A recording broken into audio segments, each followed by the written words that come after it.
time, your gateway to the world. AFR! American Freedom Radio. Give it to them. Get real and heal. Listen to Christie on Soul Journeys Radio. All right. Good evening, everyone, and happy Thursday. It is August 8, 2013. Hope you had a beautiful day. I thank you and welcome you joining us here, Soul Journeys Radio on AmericanFreedomRadio.com. It is Thursday, meaning we are joined by St. Toby One Kenobi, otherwise known as the devil. Tobias Lars. Yes, author of Listening to the Sun and Awakening Souls. Any publicity is good publicity. That's right. We're gonna keep tonight serious here. So he is a personal awakening coach. You can find him at courseofawakening.com. And if you would like to join us for the text chat, that is over at souljourneysradio.com. Transhumanism coming your way, folks. Transhumanism coming your way. Woohoo! How you doing tonight, Toby? I'm scared now. Yeah, me too. When you say the devil, I had it's sad, really, but I had somebody post today. I put little sayings that occur from spirit, from my heart, in my head, and the little saying I heard a couple of days ago was, "There is no enemy," and at a certain level of oneness, before the knowledge of good and evil, there really is no enemy. You dance with the devil and he's just doing his soul. And that's really hard to actualize when we've been through duality. We're having stuff happen in our lives and exes turn on us and lawyers and the IRS and whatever. It's really hard to believe in, even though part of our soul knows when we say we really are all one. That's a concept nowadays that's hitting people. We're one family, one. I even say, look, there's one consciousness across the universe, right? That's true. But to experience that is a whole different thing. So I put that little thing on Facebook. There is no enemy and there is no end to me. There's no enemy and there's no end to me. And there's so much programming out there about it. So somebody wrote back, well, that's kind of new age flaky, which I agree with, by the way.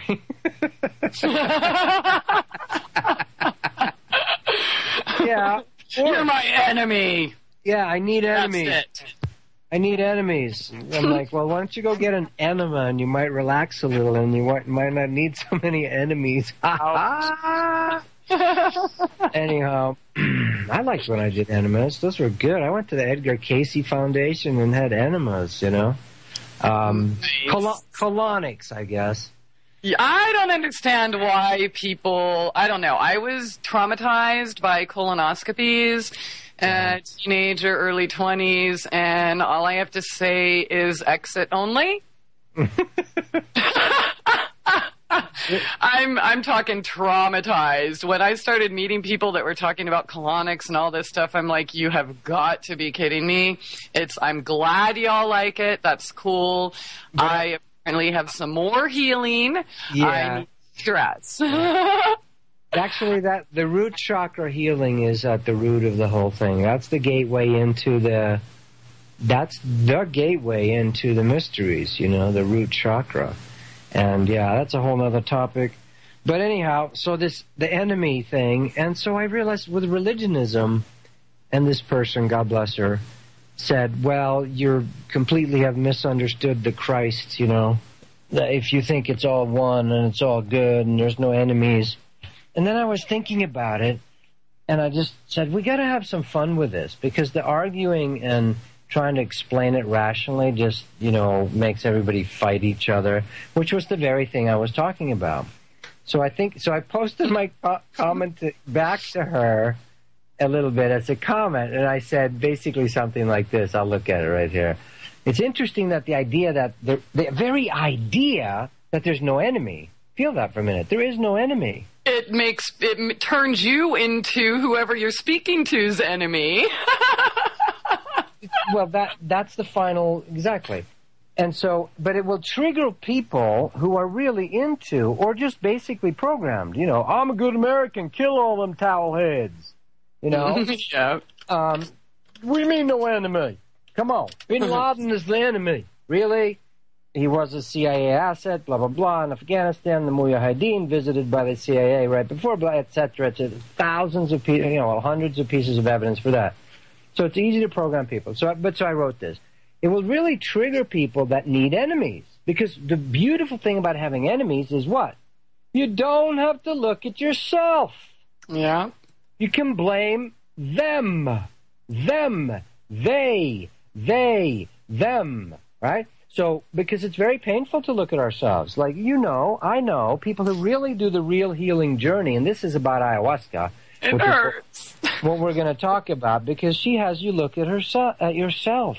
She's like people who want to use drugs and escape. If you think ayahuasca is a drug in any way, like an escapist drug, you will do it one time and you will run as far away as possible, because she will go, here's your fear, here's your pain, here's your avoidance, here's what you've done to other people to hurt them, and it's time to look at yourself. It's basically a life review. It is a dying before you die. It is a going to the review board up on the other side in the fourth and fifth dimension before you actually check out of your body. So I write here, and then as soon as we trigger someone, there's no enemy. What do you mean? What about child molestation? And about the Illuminati? Are you telling me for sure that the Illuminati, we should love the Illuminati? Tobias, you're a nut job. We should You're working for them. We should kill the Illuminati. We need to fight. How about the evil reptilians and the archons? And by the way, I know about archons, and I know about this. Of course, quote, demons and dark succubus energies and all that. Of course, that's real. But the more you focus on them, the more they go, hey, here's someone paying a lot of attention to us, showing up on our radar. Let's go visit them. Yeah. Right? It's sort of like a permission slip. Like, the more you're focused on, let's fight the devil. Well, guess what? He goes, hey, someone wants to engage with me. Let's tango. I like to tango with people. Let's dance with the devil in the pale moonlight, right?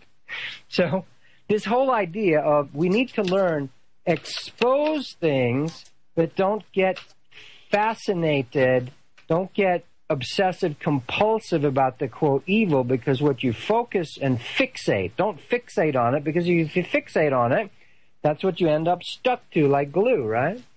So I put this thing, I said that we need war, of course, and this woman was a Christian, so I said the Christ is itching for a fight. We're going to put on fight night between the devil and Jesus. Fight night, come on.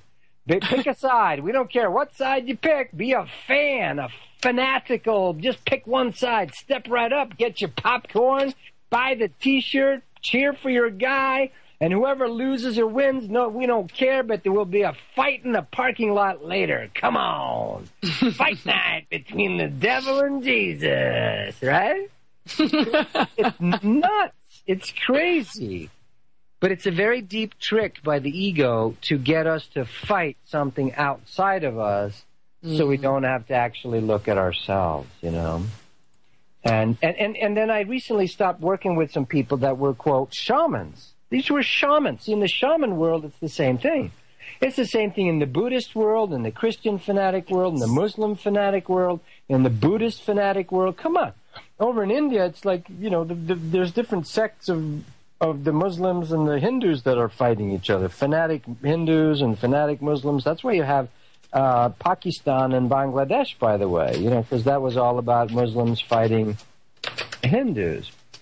But anyway, I had to recently stop working with some shamans that were referring clients to me, and it, you know, I kind of went along with it for a little bit for soul retrievals, because they were really into, we have to fight this evil and remove these entities, the demons.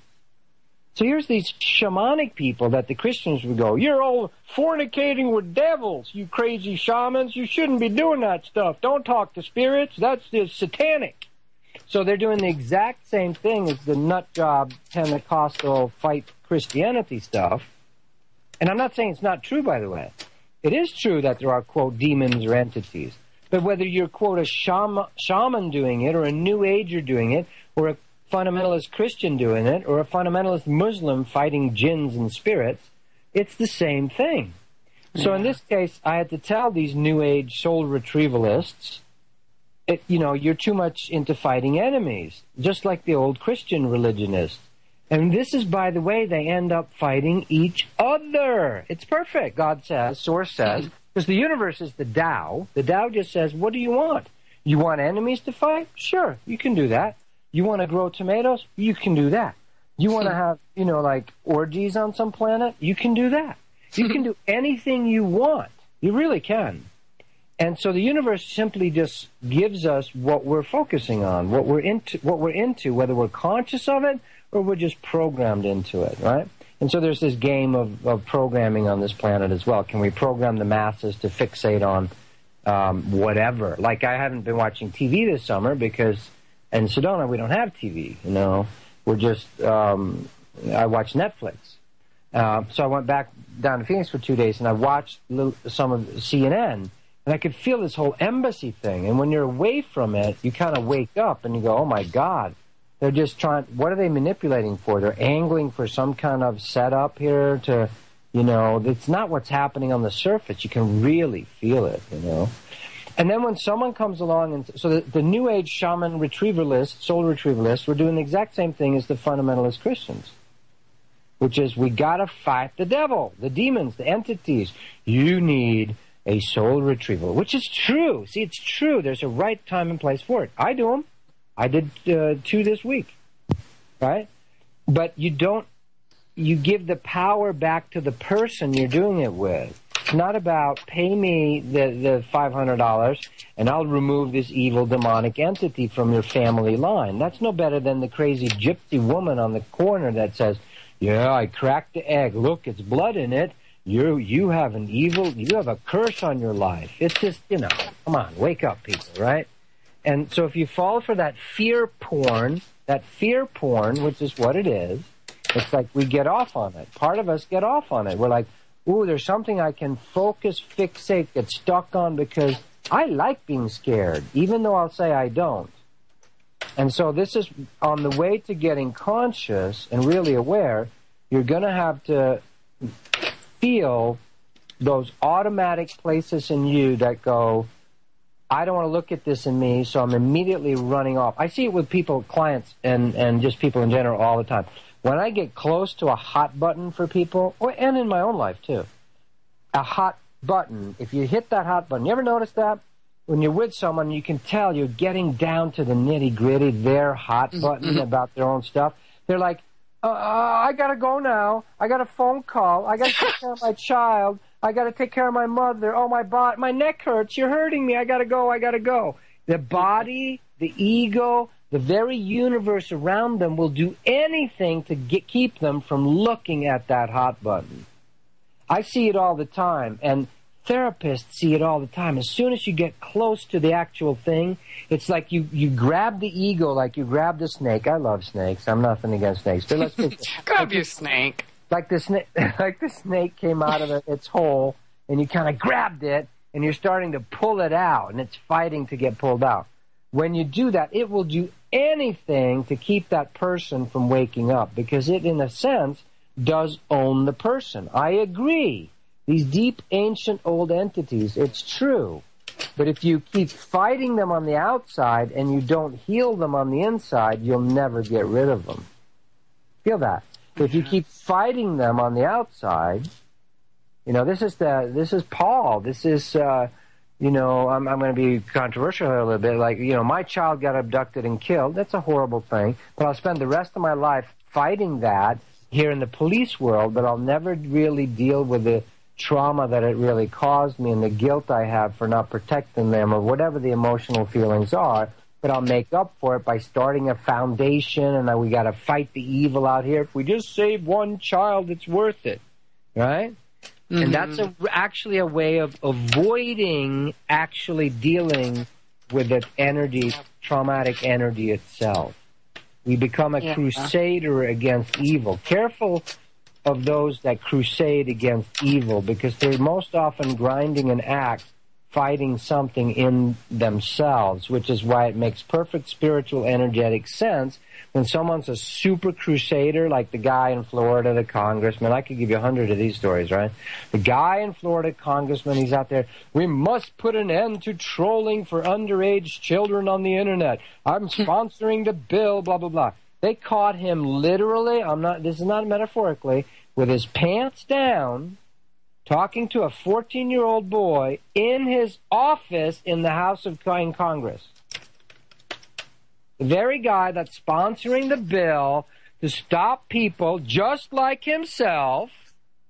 See, whenever there's this fanatic Jekyll and Hyde thing on the surface. And so it's a deep, interesting human game. But once you start seeing the Jekyll and Hyde, the conscious versus the subconscious, the id entity and the sub, and all that, it really gets interesting. So I triggered someone by saying, there is no enemy. If you get rid of my enemies, I'll have to look at myself. That'll suck. I need enemies. I need enemies. I need enemies. You know? I know the drill. I promise. It's time to get real and heal.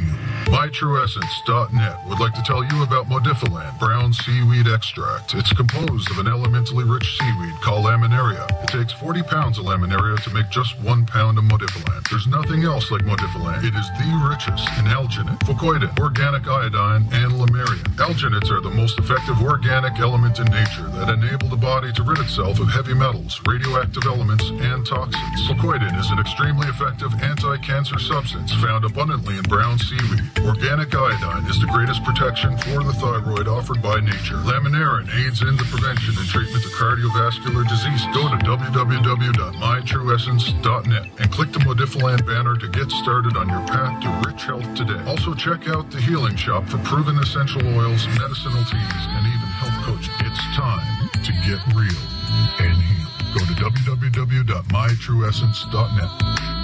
Get real and heal. Listen to Christie on Soul Journeys Radio. No rules. No rules. No taboo topics. No taboo topics. No fear of doom. No fear of doom. We are American Freedom Radio. American Freedom Radio. Of listening to the Sun and Awakening Souls, you can find at his website, soulcounseling.com or courseofawakening.com. And if you have any questions or comments tonight, the phone number is 218-339-8525. That's 218-339-8525. And if you'd like to join us in the text chat, that's over at souljourneysradio.com.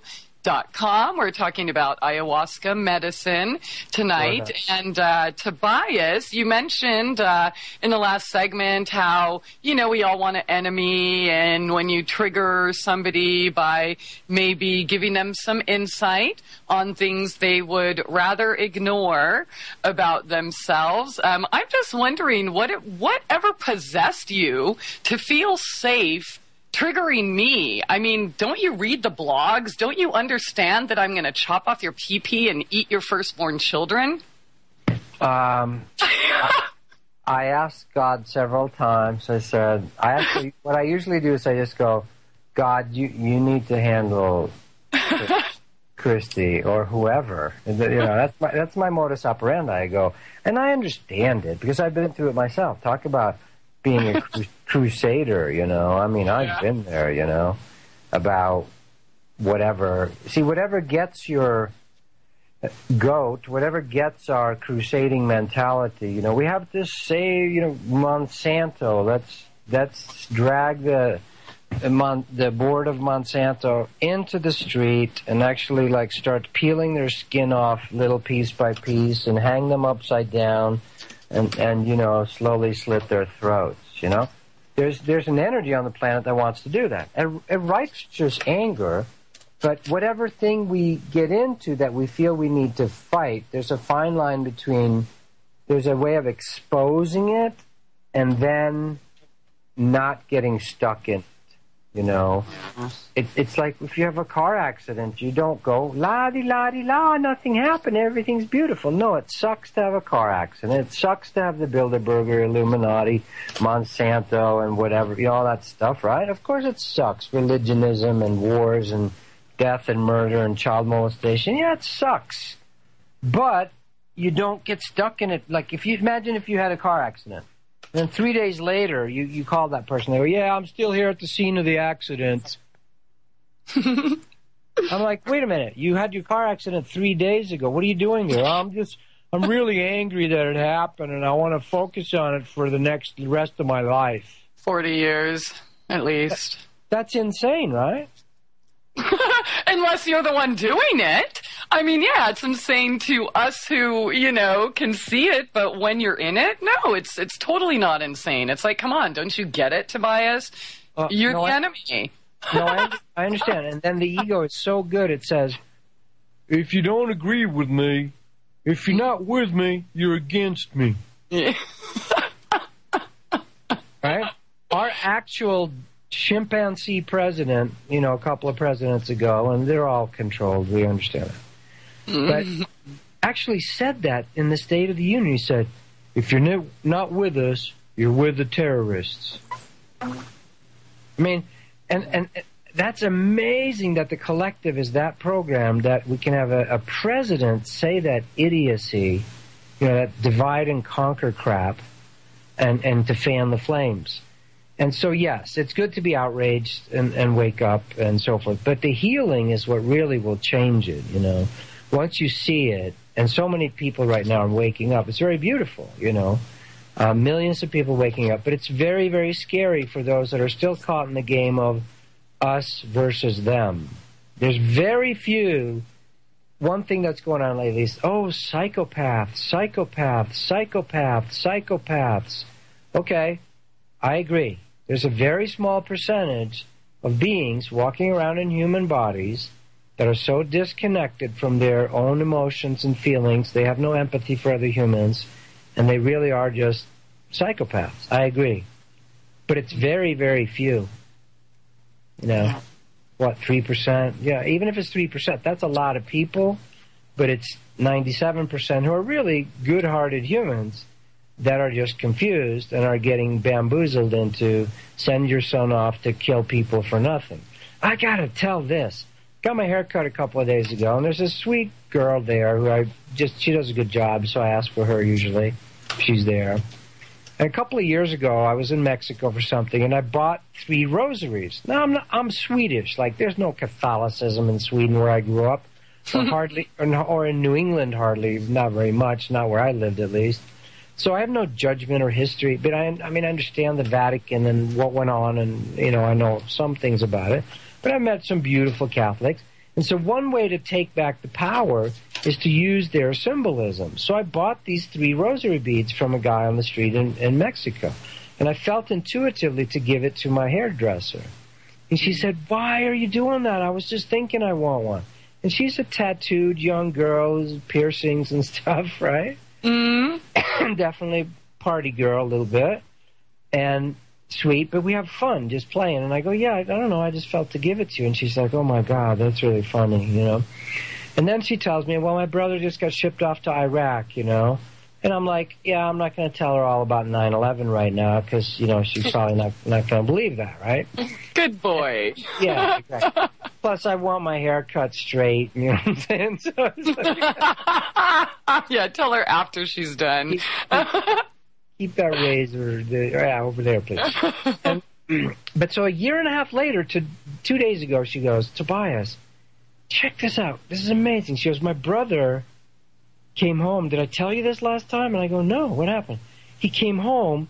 He got shot by friendly fire. And it's coming out. She's bringing this up. I've told her nothing.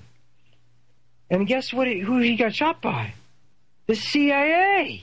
And she's in shock, right? But I'm like, yeah, I get it. I get it. Like laughing and thinking, yeah, and she's like, and she goes, my God, Tobias. And all this stuff about that. She's completely woken up in a year and a half. Nice. and then I tell her about Pat Tillman, who, in my opinion, they had to actually kill him because he would have talked about it. They couldn't shut him up. My opinion, but his family's opinion at this point too, I think. But so her brother, I say, well, you know, and she says, now they're visiting him. They're coming to visit him, and when we talk on the phone, there's all these clicks and stuff. And I go, mm-hmm. And so I say, well, you tell him he better play along with them, or they're going to just kill him, you know, or you just kind of lay low, or, you know, be wise about it. And she says, Tobias, I was just listening to all the embassy news this morning. She goes, I can just feel that they're lying to us. So millions of us are waking up rapidly to this. The scales are falling away from our eyes. And I gave her the site. I said, you know, architects and engineers for 9/11. There's 2,000 architects and engineers now. It's very scary for people to see this. And she says, she wrote down the site, you know. But so she's having a direct experience with her own brother. Literally, they admit it was the CIA that shot him about 6 inches from his heart up in his shoulder. Wow, yeah. And he's home. Guys. But he's being managed, you know, being told whatever. He must have been on some mission that he shouldn't have been telling about. And but it's just amazing, this wake-up of needing the enemies, the old program, if we have some compassion.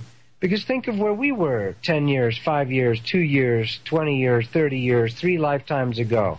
We've all been there. There for the grace of God go I. And most of the people are very good people. And if you scare them too much, because the 9/11 thing is very, very scary. Just like for many, many people, ayahuasca, to actually see what's really here, when you are in an ayahuasca ceremony, you enter the other dimensions. You start seeing things that are here all the time, but we have closed down because of a certain managed reality, like we talked about last time. When you look at young babies, their eyes are still seeing into the other worlds, because when you look down at a baby, you'll see them actually looking at things around you. They'll look at you kind of briefly in your eye, and then they'll start looking around you. You're like, there's nothing there. Well, yes, there is. They're seeing all kinds of angels and spirits and guides and other dimensions. And so that is really what's there. Now, it's starting to happen to me just naturally. If I sit down, and I'm not saying this to self-aggrandize myself, I'm just trying to point out natural human evolution. You will start feeling the energies at the corner of your eye. You'll start seeing little portals, little flashes go off. Some of the shadow people, it's fine. You'll start feeling and sensing. This is the natural evolving out of this managed, controlled, shut down, false reality, programmed 1984, a reality that we've all been in, this reductionist, scientific, Cartesian logic, shut down reality. Ayahuasca, as this ancient medicine of the Amazon, she is a real spirit. She will actually open that up. Your pineal gland opens up and you start seeing the other dimensions. I had one of the first things that happened to me in my first ceremony. I felt these giant forest spirits right behind me. Now we're in a Maloca in Peru, which it's a round ceremonial house traditionally, and there's just basically mosquito netting between you and the jungle. So you hear all these noises and stuff, But I could actually feel this 30-foot tall forest spirit standing right outside the mosquito netting. And so you're going, am I making that up? You're not making that up.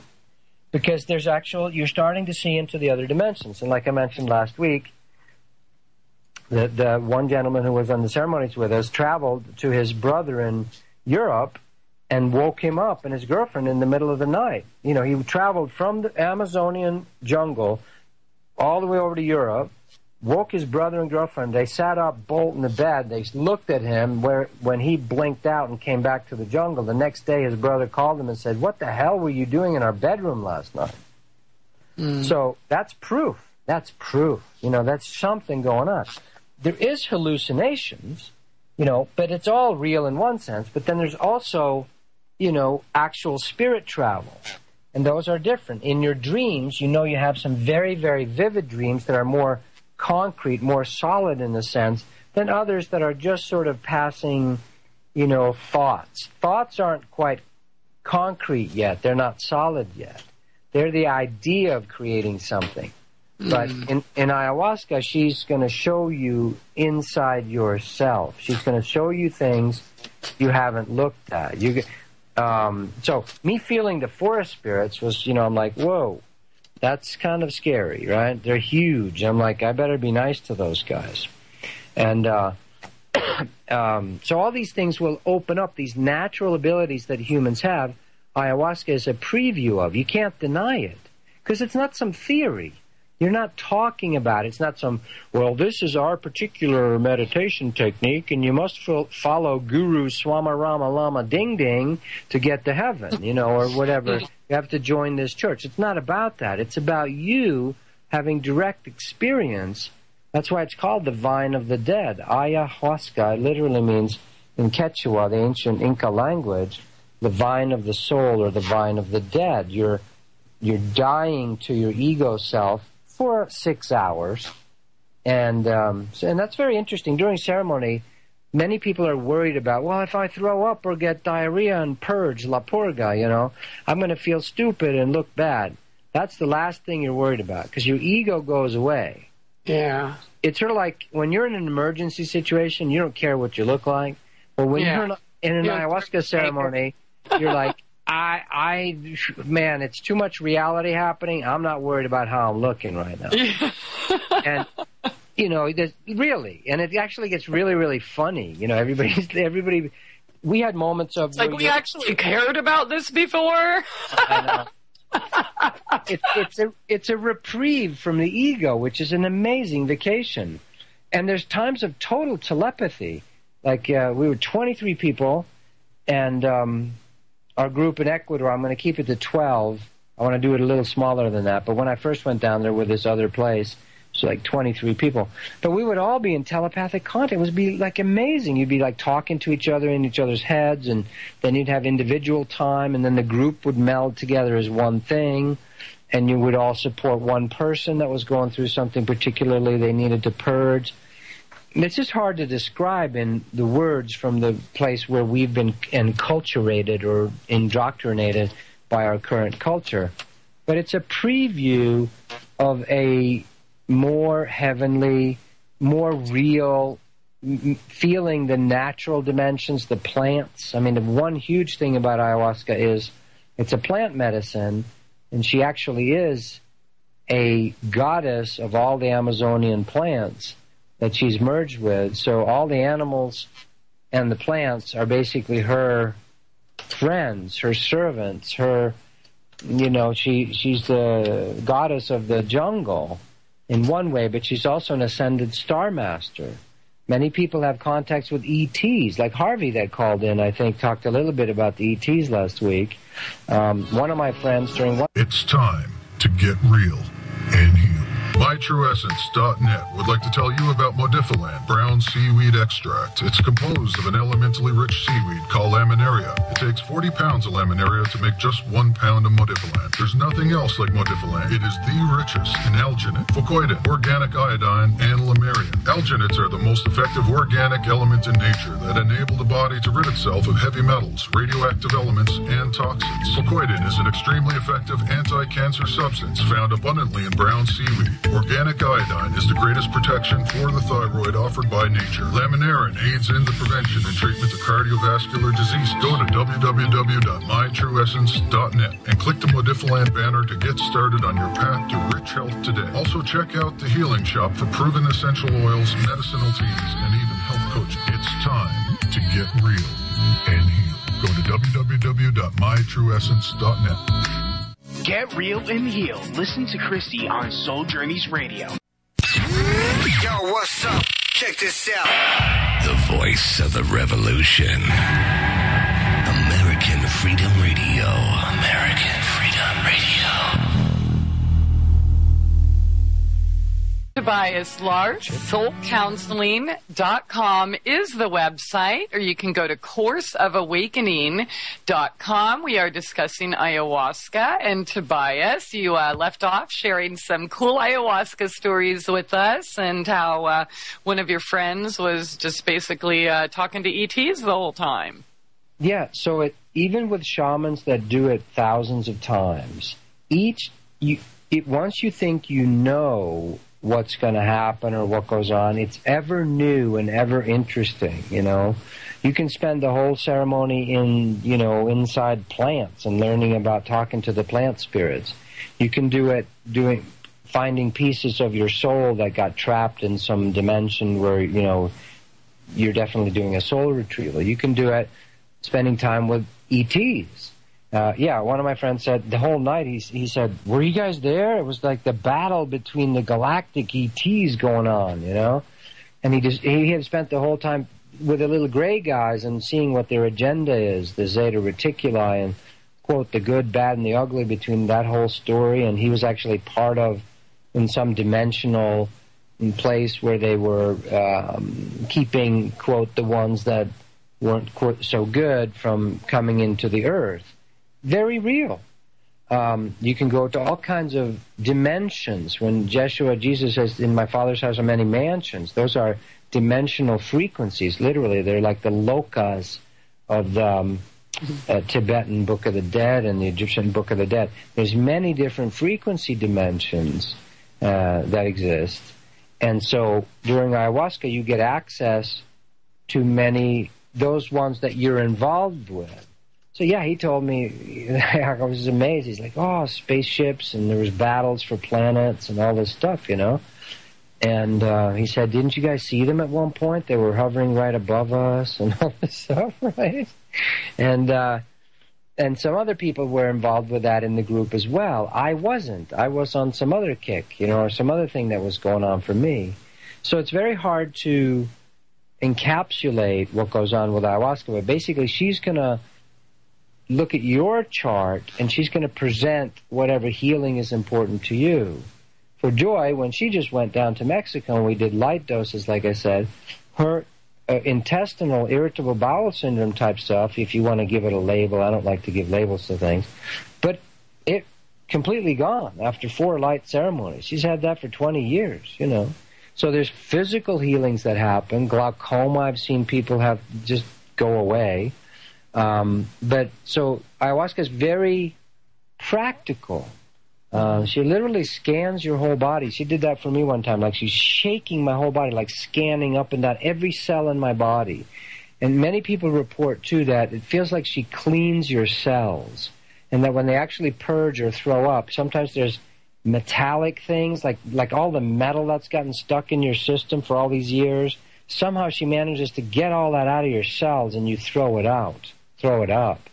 Parasites, you know, all that. I mean, talk about parasite cleanse, the ultimate parasite cleanse. Yeah, go do ayahuasca.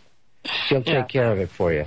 And then people will manifest what their belief systems are. People, I know of couple instances where people have manifested throwing up some dark little squiggly thing that looks like a worm or a little snake, you know, that later disappears, doesn't exist anymore. Now, what is that? So it depends on our belief systems.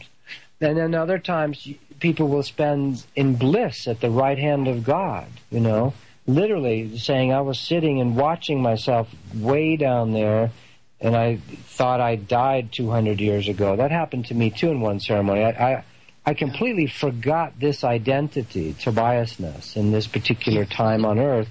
And then I kind of remembered, and I go, oh, my God. Did I die back there in the jungle, you know, 200 years ago? Because I was literally 200 years in the future. Wow. And I was kind of looking down behind me where my body was way back there, you know.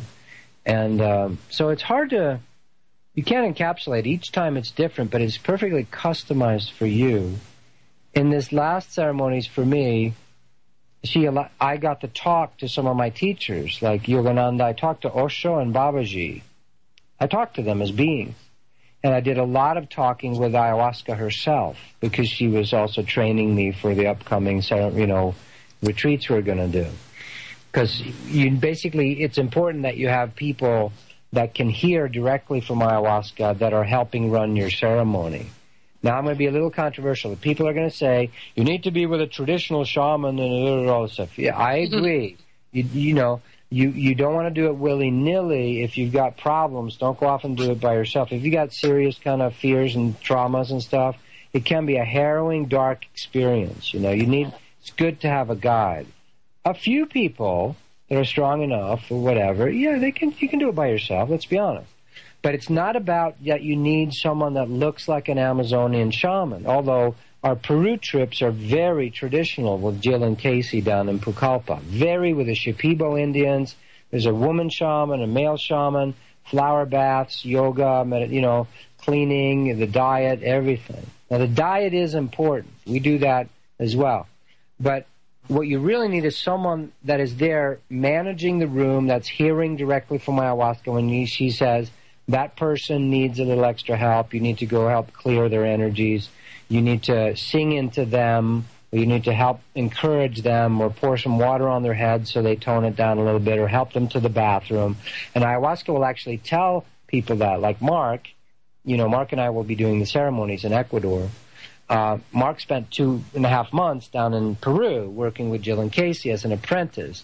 And so he became, how to run the ceremonies. In fact, they were going to ask him to manage it and run the ceremonies for them for a while, but it wasn't the right thing for him. So Mark and I can hear from ayahuasca. We hear what she says. So the two of us, and then we might have Joy or someone else, also just helping sort of physically help people. But usually what happens, people wonder, well, am I going to go, do I need to wear Depends in an ayahuasca ceremony? I'm sorry, I'm being kind of silly. Yeah, we joke about it, right? But the amazing thing is, even if you're deep in the ceremony and on a journey, ayahuasca will tell you need to get up and go to the bathroom. Not that it never happens, but once in 1,000 times someone might throw up some on themselves, but it hardly ever happens. Because ayahuasca is very smart in the world as well as the spiritual world. So she will literally just tone it down and go, you need to go to the bathroom or you need to throw up, And you do want the purging. You want to throw up. And it's not, people talk about how nauseous it is, but it's not the same space that you're in this reality. You're going to be feeling the nausea in a way like you're an observer. It was for me. It's kind of like I'm watching myself do it. It's not the same. It's not horrible. It's just, it feels releasing. It feels relieving and very natural.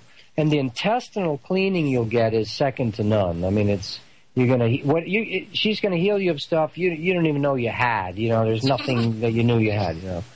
So, and then it works on you for months afterwards. It's just the psychological, the emotional. There's things you don't even know that are happening, and it continues for a year or for the rest of your life, really, once you receive it. And one thing we're doing a little differently in Ecuador, we're not going to do the old, like I'm taking this medicine and it tastes horrible and I'm making myself face myself and I'm going to, it's like the medicine has to be horrible. Ayahuasca does not taste good, okay? But you also don't have to fight it. So one thing we will do is we'll be doing the inner body energies before we actually do ceremony, so we learn to receive it. The more you receive it, it's sort of like during a birth. The more relaxed you are during a birth, the more you keep your breathing open and your energies flowing, the less painful the actual birth is. Same with the flu. The more you surrender into something your body is trying to burn off, the less it hurts, actually, right? The more you go with the program. So one of the things we teach is when you actually drink the ayahuasca, you talk to her and say, thank you, and I receive you, and please go in my whole body. It's not like, I got to fight this thing that's coming into me. That's the wrong stance, or it's not.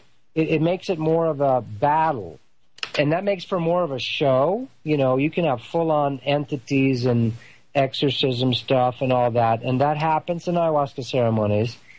But it's sort of like you can do healing very quietly, or you can do it with a lot of feathers and rattles and spitting and sucking stuff out of people and blood and gore for the show, right? Like the Philippine psychic healers, there's blood and guts coming out, you know. Why? Because people will believe something happened if there's more dramatics. One thing ayahuasca told me in these last ceremonies, she said, Tobias, it's a choice. You can do it the dramatics way, or you can do it a more sort of enjoyable way. It's really up to you guys. She says, I don't really care how you guys do it. My job is to get you guys healed. If people like drama, I'll do drama. If people like more kind of a softer healing, or it's more loving, I'll do that. It's time to get real and heal. MyTrueEssence.net would like to tell you about Modifiland brown seaweed extract. It's composed of an elementally rich seaweed called laminaria. It takes 40 pounds of laminaria to make just 1 pound of Modifiland. There's nothing else like Modifiland. It is the richest in alginate, fucoidin, organic iodine, and lamarian. Alginates are the most effective organic element in nature that enable the body to rid itself of heavy metals, radioactive elements, and toxins. Fucoidin is an extremely effective anti-cancer substance found abundantly in brown seaweed. Organic iodine is the greatest protection for the thyroid offered by nature. Laminarin aids in the prevention and treatment of cardiovascular disease. Go to www.mytrueessence.net and click the Modifiland banner to get started on your path to rich health today. Also check out the Healing Shop for proven essential oils, medicinal teas, and even health coaching. It's time to get real and heal. Go to www.mytrueessence.net. Get real and heal. Listen to Christie on Soul Journeys Radio. No rules, no rules. No taboo topics, no taboo topics. No fear of doom, no fear of doom. We are American Freedom Radio. American Freedom Radio.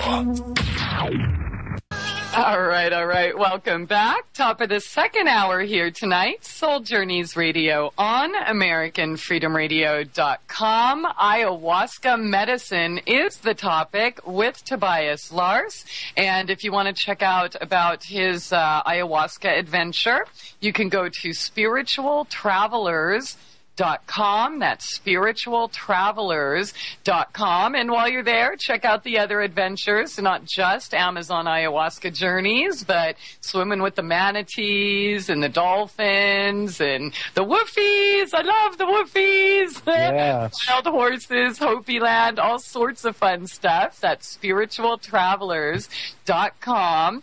And if you have any questions or comments, please feel free to give us a call tonight at 218-339-8525. That's 218-339-8525.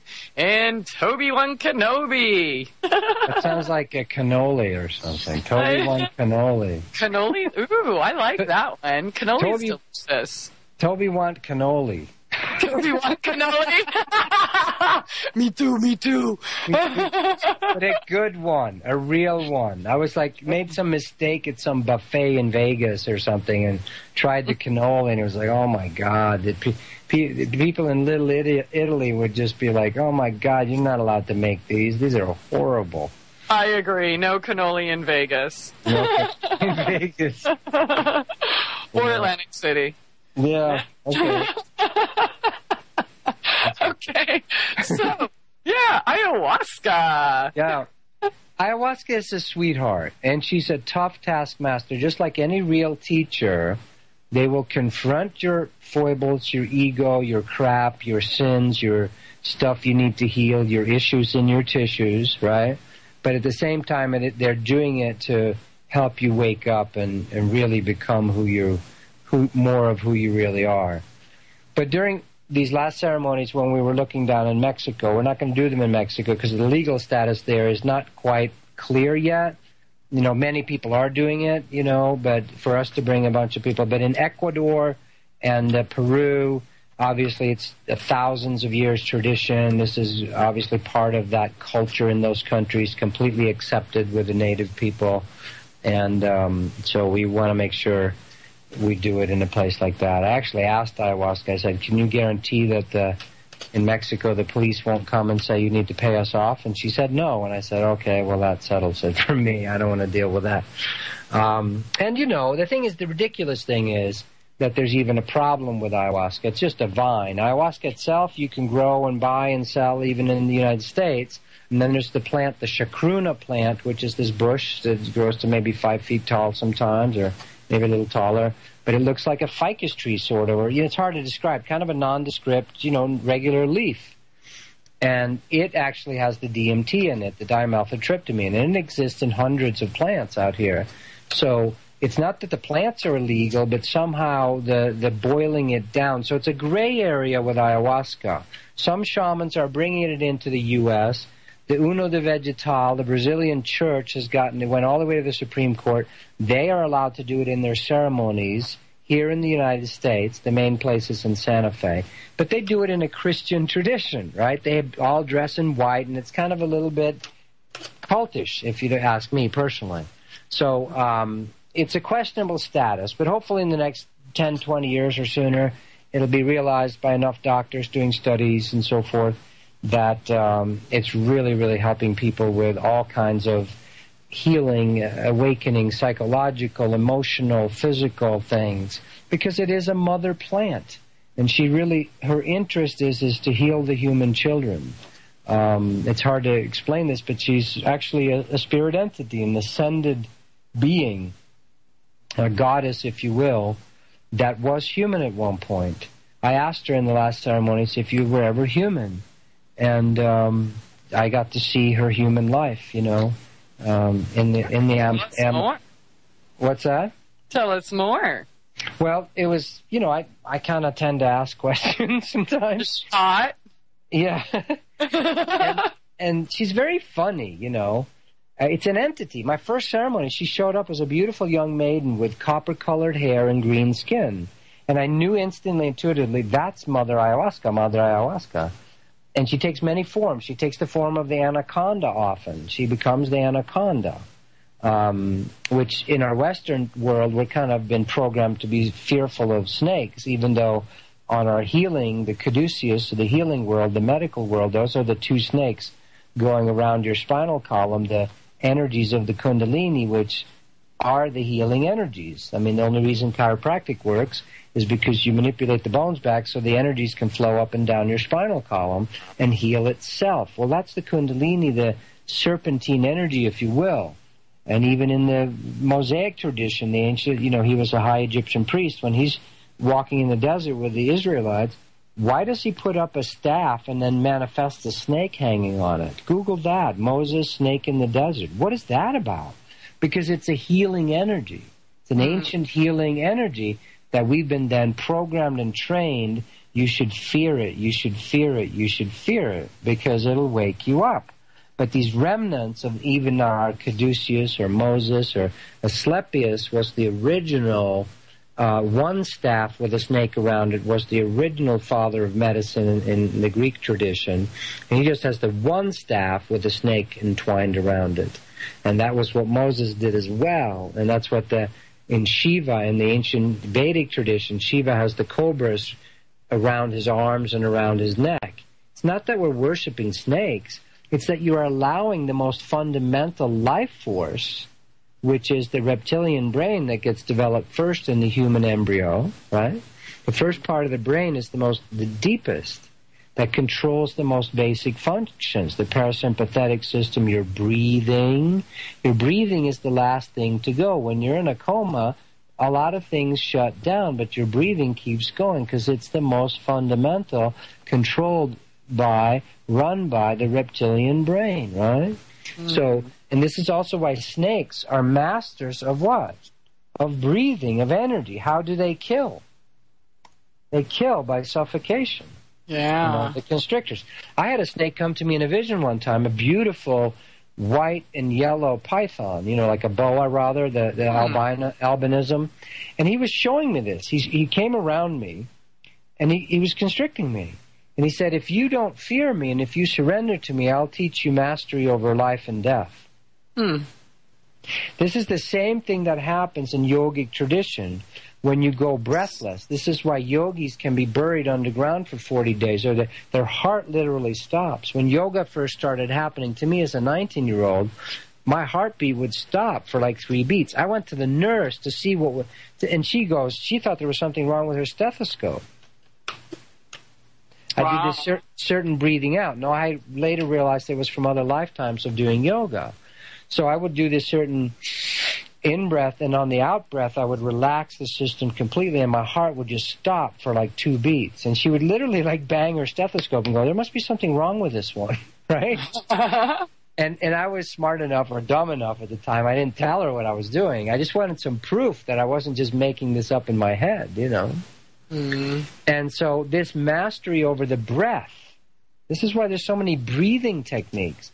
This is why your breath, I want to do a video here on the full divine breath. I do it with clients all the time. I do it on our class because it's such a simple technique of regaining our centeredness. Well, the snakes work with this most basic energy, the very breath. And so in this vision, he showed me, if you relax, Tobias, feel what's going to happen. If you fight me, you will lose. But if you relax and make friends with me, I will show you some secrets. These are the divine ancient mystery teachings. And then the freak-out religionists go, that's satanic. Really? No. Very Jesus himself, of course, taught this breathless state. St. Teresa of Avila, made famous by the Angels and Demons movie, Dan Brown, the famous statue by Raphael of her being pierced by Archangel Michael or Gabriel, I forget which, piercing her with a lance. It's very sexual, of course, at the same time. She goes into the ecstatic state. And she would literally go into a state. When I was a young man, I traveled to Avila in Spain just to be where she was because I had connected with her. See, she was a Catholic saint. See, you don't want to throw the baby out with the bathwater. Real spiritual awakening happens in every tradition, whether you're in Toltec or you're St. Francis. It doesn't matter. It's about the real thing, and it's the same principles. And the breathless state is a common thing in all those states. So St. Teresa used to literally, they would call it, she would go into the frozen state. She would go into, her heart would stop and her breathing would stop.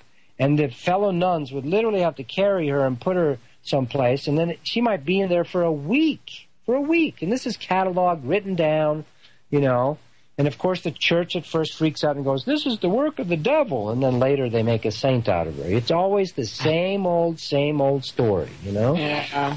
So instead of being afraid of these natural states of true opening into our natural abilities, it's time for humans to wake up and not be controlled by fear porn, you know, and fear religions and, you know, all that crap. And so ayahuasca is here you go, get out of jail free card for about 6 hours. Here's who you really are.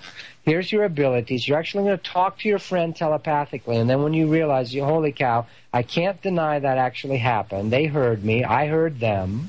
You're going to travel in the universe. You're going to have various things happen. You might talk to your dead grandmother, you know, and you might talk to your alive brother and sister and freak them out and wake them up at night. Could happen, it happened to our friend. You're going to have real proof of that these other dimensions and these other realities and abilities exist. And I asked, in one of the early ceremonies, I asked ayahuasca and God, I asked the universe, God, who is ayahuasca? You know, because I want to know who I'm working with here. What's up? I want to see your file. Yeah. and it's hard. It was some kind of like the earth called out. Mother Earth called out and said to the universe, to Father God. Mother God says to Father God, look, the kids are out of control here on Earth, you know. They've totally forgotten who they are. And we need some extra help. I know we can't suspend the law of karma totally, and we can't just blow the whistle on the whole game and go, hey, wake up, kids. But we need something extra help. So ayahuasca was created as sort of a temporary dropping of the veils of illusion to see what's really going on. And that's her job. One of the interesting things is you do not have any come down or hangover or weird energies the day after. It is no residue that needs to be purged because she is actually natural, completely natural.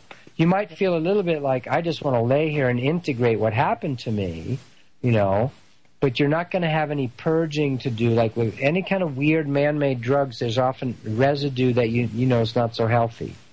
Yeah, and you mentioned last week, I think maybe you should mention or talk about it again tonight, that, you know, some people don't admit that they're taking those drugs and don't have a good experience. So you need to not only watch your diet, but whatever drugs, alcohol, things like that you may be ingesting. And just because a doctor gives it to you doesn't mean it's not a drug.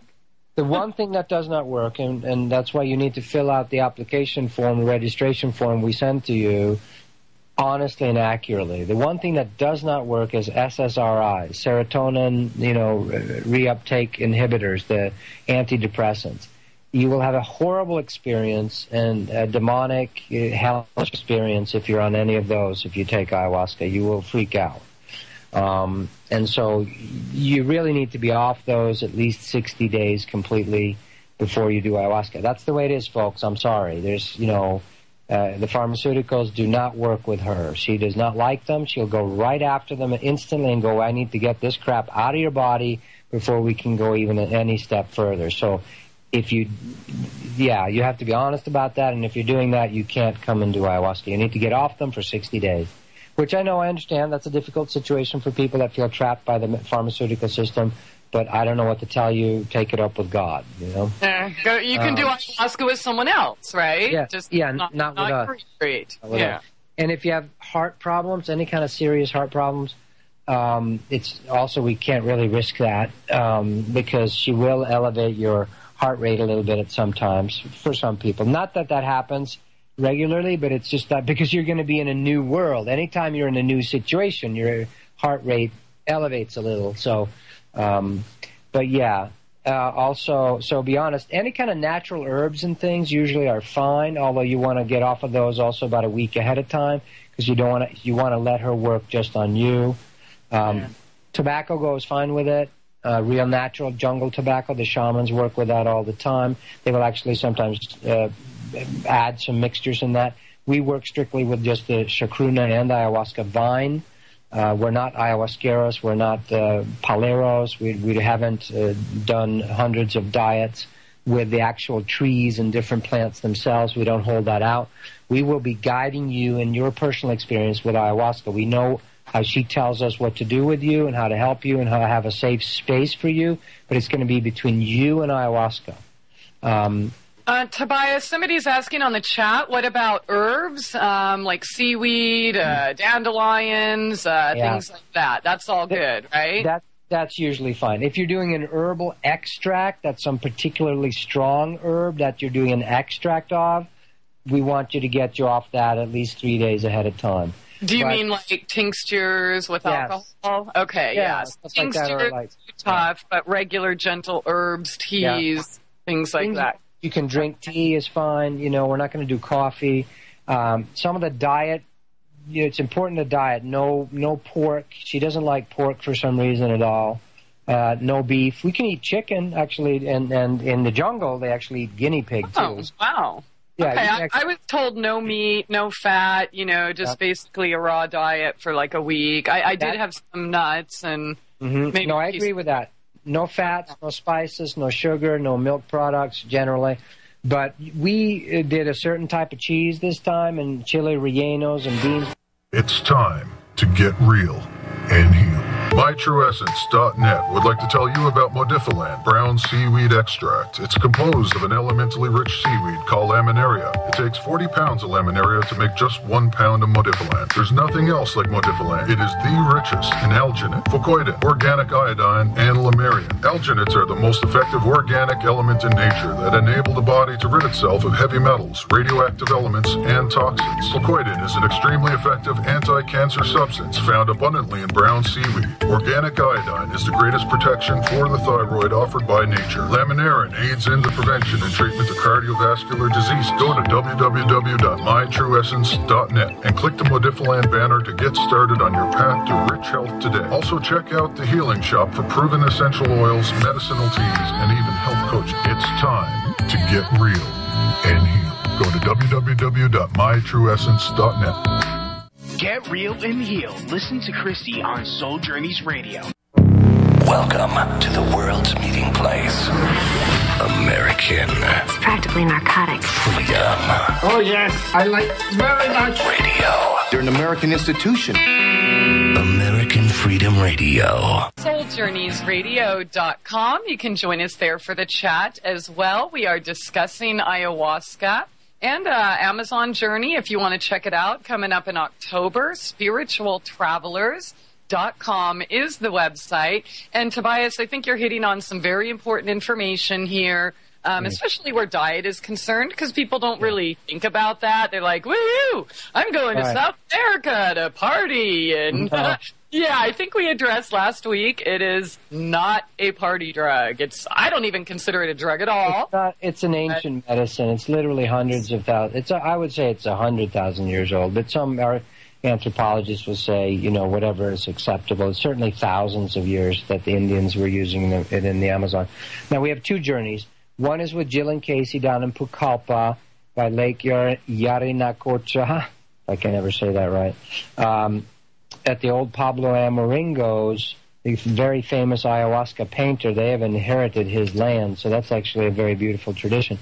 Very traditional, and I think they do a full vegan diet now, Jill and Casey. I do too. I'm not eating meat when we do ceremonies. But my first ceremonies down there, there were still... See, because they ate naturally. The Indians would eat fish out of the river and chickens that ran around and, whatever.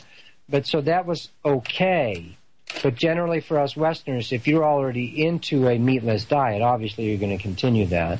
But we're trying to make it a little more fun, not just fried plantains and tea and dry toast, So we're trying to add a little bit of a certain cheese that works and some fruits, fun fruits, but not too much sugar fruits. And so we're trying to make the diet a little bit more palatable than it normally is in the one. So Jill and Casey have every month ceremonies so you can attend, except the wet season, but 9 months out of the year down in Peru. Mark and I will be doing them in Ecuador on the beach for people that really, not everyone wants jungle environments. So the Ecuador, where literally there's a retreat center that a psychiatrist I really like him actually, he's worked up through the ranks. He was an EMT, an ambulance driver, EMT, nurse, doctor, and then psychiatrist. So he knows the whole thing, and he has a real heart for actually healing people. He built a healing retreat center, and he's done ayahuasca himself, and he's completely supportive with it. He won't be there while we're there, but we're using his facility. It's set up beautifully. It has a pool. It's kind of because ayahuasca told both Mark and I, she said, I want to spread my influence across the planet. I don't want to just do it in the jungle. She told me in the second ceremony, she says, I have medicine, we'll travel. So it's going to be spreading across the planet. So we're adding this second way of doing it for people in Ecuador, and Mark and I will be facilitating those ceremonies. And also we're going to do it a little bit less traditional. Now, some traditionalists are going to freak out about that. But I say take it up with ayahuasca because she's the one telling us that she wants to do it this way. So we're going to be playing the Icaros. We have this beautiful collection of heart-based Icaros. We're going to do it. And one thing people forget, it's also tons of fun. I mean, just laughing, your cosmic laughter and goofiness goes on, partially from relief that you actually made it through, right? Yeah. But she's really funny. It's really fun. It's really like you tap into like real spirit is. There's a lot of play and humor and cosmic laughter and farting and making fun of each other. It's ridiculous, really. I'm teasing, but it's true. The first shamans I worked with, they used to see who could have the biggest farts with each other just to loosen up the whole... And it's so funny. And when we could finally get all the women to participate, it was like, yay, we're in. It was like... I know that sounds crazy. That's great. No, it's Soul Journeys Radio. Nothing's crazy here. Just... But it would be fun, like merciless making fun of each other, like teasing and play, it's like, and even when it's very serious, I watched the shamans when they were showing me how they worked the room, when they were working with very heavy entities. The first place I went to, they do boot camp, heavy exorcism stuff, and So we're not quite going to do it so it scares you that much. We're doing something where you will definitely purge and clean, but we're not going to have you go into these terror places unless it's what your soul is there to do and you want to do it, then ayahuasca will do that with you. We're not controlling it, but we're setting the tone of a little bit more, less drama and more love and more heart, which was both on our hearts, Mark and me. And I actually asked her that when I first did it 6 years ago. I said, there's got to be an easier way than all this howling and screaming and shrieking and, terror. And she said there is, and I'll show you how to do it. Tobias, let me ask you this in regards to diet. There's a few people considering going down there. Now, how long does their diet have to be, quote unquote, clean? Right. I recommend a week ahead of time is good, but a minimum of 3 days ahead of time. Okay. And you were telling me a story during the break. I'm not sure if you want to share that on air, but somebody's kind of wondering, what happens if you eat meat on Aya? No, exactly. So there were some people at Jill and Casey's that snuck pork anyway. They went into town and had some nice, vendors and stuff. They had pork. Nice little taco. Right, something, right. Pork carnitas or something, right. Mm-hmm. And that night, literally in ceremony, these pigs, spirit pigs, showed up with metallic teeth literally coming at them. So that's the spirit of the pigs, obviously seeking some retribution probably. We probably shouldn't be eating pork. Pigs are very, very smart animals, smarter than dogs, many people say. And we probably shouldn't actually be slaughtering them the way we do when they're so intelligent and eating them. That's my personal opinion. I don't eat pork. I just don't do pork. I do beef very occasionally. I'll do a bison burger if I'm drawn to it, but once a year. And the rest is I'll do some salmon, and I do sushi. I will do that, but generally, I'll drink my fruit. You mean in ceremony, ayahuasca? No. Oh, okay. So, yeah. Generally. So pork is a no-no. If you do it, you will have a difficult ceremony. You might have those pigs with the metallic teeth coming after you, So. Okay. So it's not like, it'll still kind of work. It just might be more difficult. Somebody's what about clean meat? What about something raised? So no meat at all. I wouldn't eat beef and pork at all. You will have a difficult ceremony. It will kick your ass. You will not have a good time. Okay. Because she's going to clean that vibration out of you. So what if somebody was there on the journey or at the retreat with you and they decided, I love you, Tobias, but I really want some freaking carnitas. Fine, are they going to be allowed to do ceremony with you that night? I will feel it through on a case-by-case basis. Okay. If I get a yes from ayahuasca and this person needs that experience to wake them up, great, let's do it. If I get a no, I go, no, you're not doing it tonight. Okay. Yeah, because we're going to listen to ayahuasca, and I'm going to listen. And that also when you, fill out the application registration form with us, I'm going to listen to God, Spirit, ayahuasca. If she says this person is right to come, not that I'm being a little Hitler, I'm just going to be accurate with you because you don't want to spend your money and go down there if it's not the right time for you either, So that's really part of what we do as well. Just feel the right fit. And don't worry, if you're being called, you're going to go. If it's the right time for you, if you feel it. Because I felt that. Many people feel, I need to go do this. And then you get a little excited and you get a little scared. You're going to be scared, okay? That's normal. We're all scared. I'm scared every time I do it, okay? So, it doesn't go away. Any shaman who says, I know everything, he's going to get his butt kicked, okay? You learn a humility in front of these things that are larger than you, and you need to surrender to that. You're free to quit anytime. You can come down there and go, hey, I'm going surfing. Forget this. I don't want to do it anymore. You're a free soul. It's up to you. But, we're not going to talk you in or out of anything. We're just going to facilitate what you want to do. We're going to tell you absolutely no SSRI drugs, antidepressants, no very certain herbs you need to quit about a week before as well. You want to quit eating heavy spiced stuff, heavy sugar, heavy fats. No pork, no beef, at least 3 days, preferably a week before. Get off the coffee 3 days before. We'll have a diet for you that we will email you and tell you, do this. But it's not going to be horrible. It's just that you're going to eat probably the way you really should be eating while you're down there. Yeah, and it's only a week, and it's worth it. And who knows, you might, I don't know, I'll tell you, it changed me. Don't worry. You're not I don't want certain things anymore. Right, exactly. You're not focused on food while you're doing an ayahuasca retreat. A little bit, but you're going to be mainly focused on what's happening inside you and what you're realizing about yourself and, some purging old patterns in yourself and letting in the beautiful you, really the larger self you.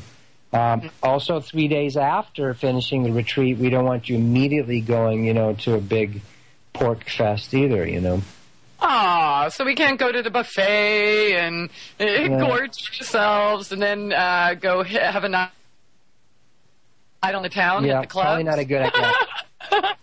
Well, you can hit the clubs. Just stay on the vegan diet, Hit the clubs. Go for it. Go surfing. Go have a good time. Hang out, Do a little bit of whatever you want, Go, I don't know. But don't instantly go back to math if you do because ayahuasca will make your body, you'll feel a little funky doing that. I had some after effects in my first ceremonies. I was up in Cusco, and one night I was still visiting into ayahuasca world. All night long I was going into these other dimensions, and you'll have after teaching. The teaching will continue. She'll continue to work with you in your dreams, in your waking state. You'll be feeling different. You'll be feeling, your body will change.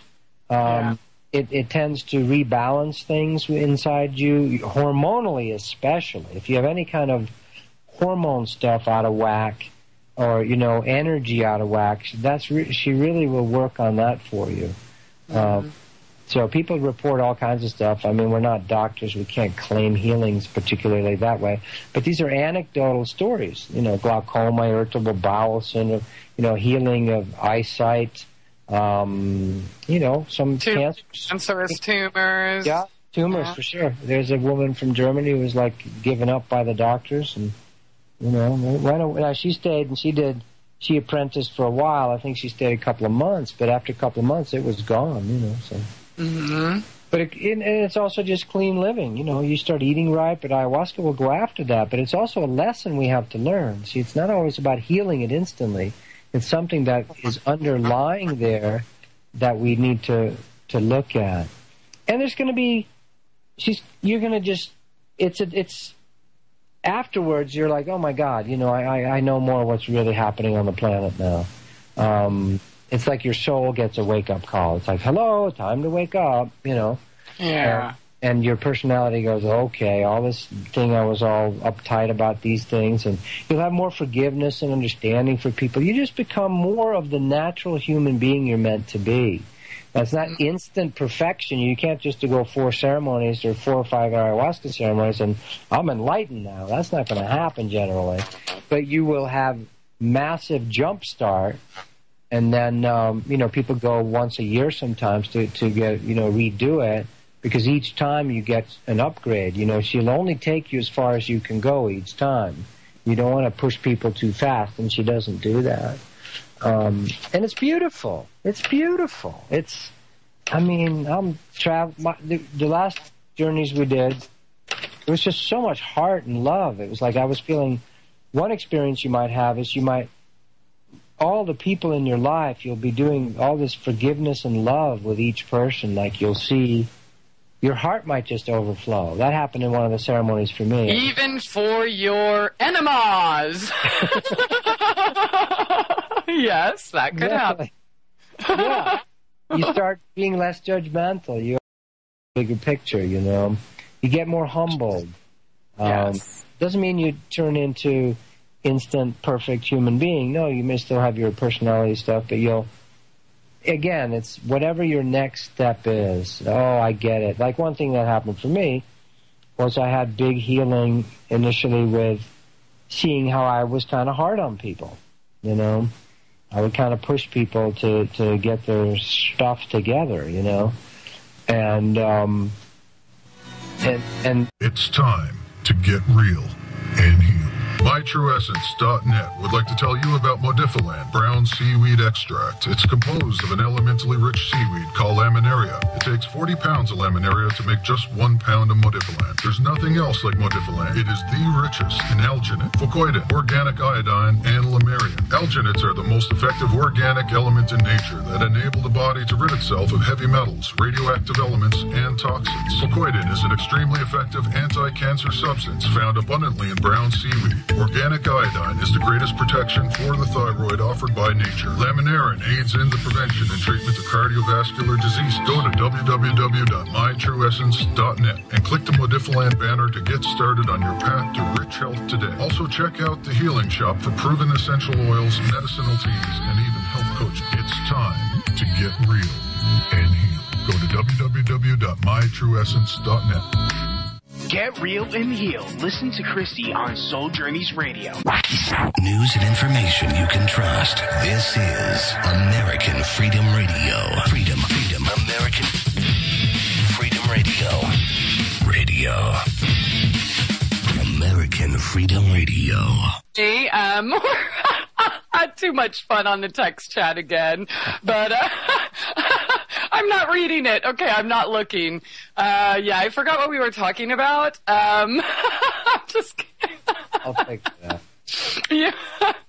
Okay. So, yeah, ayahuasca is really, when I asked in the original ceremonies who she was, she's sent as an awakener for the children of Earth, for those that want it. It's sort of like a free, here's a glimpse of what's really going on. It's a free get-out-of-jail pass a little bit, because we needed an extra boost because we'd gotten so controlled, so stuck in divided and conquered and fighting each other and stuck in our personal egos and living, I mean, there's a very real chance of World War III and a microchip world population and a controlled cyborg transhumanistic future.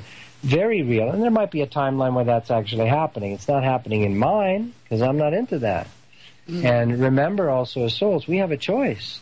I encourage you on our teleclasses, Sunday nights, if you guys want to do that too, I try to offer a reasonable, it's just $10 to attend, but a teleclass where we go an hour and a half to 2 hours, it goes quick, where we really, what can we do to awaken ourselves personally? That's my interest, because the more awake human beings we have, the more we actually change, the more fun our lives get, everything gets better, gets easier, more abundance, more fun. It's not an easy journey always, because we're addicts. We're coming out of being addicted to egos and fear porn and stuck in the, fighting each other. But it gets a lot better. So that's one thing. Check out the teleclasses too, courseofawakeningsseminar.com if people are interested. We have some fun there too. I can be a little bit more candid, a little more direct, even than, What? Than even here? Even this show that we do is very open, Christie, but yeah. Wow. It is. So he's flashing us in those private Sunday teleclasses. Tobias, somebody's asking on the chat, can we wake up fully without Aya? Sure, absolutely. You don't need ayahuasca. I thought I would never do any kind of psychedelic, psychotropic plants again, but ayahuasca came banging on my door and said, "Come on down." And I said, and I had promised Spirit, God, Source, my own soul, God, Mother, Father, God, whatever you suggest, I want to follow it. And this was a clear, strong indication. So I couldn't renege. It's kind of like, it was indicated. And so it's not for everyone. Many things work. Follow the Tao. Do the Taoist. Yoga and Kriya Yoga is my main. Babaji is my main teacher. Babaji, Shiva, Jesus. But all of them, ayahuasca is just one. She feels more like she's done it already. She's like a sister. She wants to show us the way. There are ascended humans that mastered humanity. She's one of them. She was a human being at one point. I asked her that in these last ceremonies. So there's no requirement. It's sort of like you feel called to it. You go, oh, that reverberates in me. I want to do that. But you can eat right, Tai Chi, yoga, wake up, meditation, open your heart, truth-telling, get real with yourself, get real with your emotions. You really need to heal your emotional and sexual body for it to be a full-on healing. So no, you don't need ayahuasca. No. Okay, well, I'm a Virgo. I'm going to focus on the details here. The question was, can we wake up fully without Aya? I'm wondering, can any of us really wake up fully while we're here? Or why would we even be here? If we were fully awake, I think we wouldn't really have to be here, would we? No, then we have choice. An awakened yogi master, like I would say Yogananda or Osho or Babaji, at a certain point, you literally have transcended death. That's why Joshua says, to those that overcome death, you'll be a pillar. He's speaking metaphorically. That's why it's so hard to understand for people. You'll be a pillar in the temple of God, and you will no longer go out, meaning you won't be compelled to reincarnate. You won't have to. You have a choice at that point. So you don't need ayahuasca for that. If Yogananda came to an ayahuasca ceremony, he would need to take it. He would be right there with us, He wouldn't actually need to drink it. Because at a certain level, all that stuff starts happening to you anyway. You start talking to the plants, feeling the other dimensions. Like I was saying, not Mother Teresa, but Teresa of Avila, Saint Teresa, it happened to her.